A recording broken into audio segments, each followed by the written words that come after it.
Totohanan na ba ang pinakita ni Barbie Forteza at David Licauco? May pag-amin na ba sa kanilang status?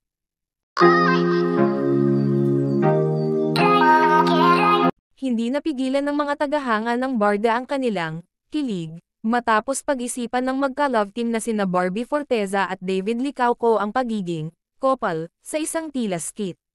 Sa clip na ibinahagi ng Sparkle GMA Artist Center sa Instagram noong Miyerkules, February 19, sinimulan ng aktor ang kanilang pag-uusap sa pamamagitan ng pagtatanong kay Forteza ng, "Crush ka ba ng crush mo?" She responds, "Hindi eh. Ikaw, crush ka ba ng crush mo?" Sagot ng aktor, "Sana."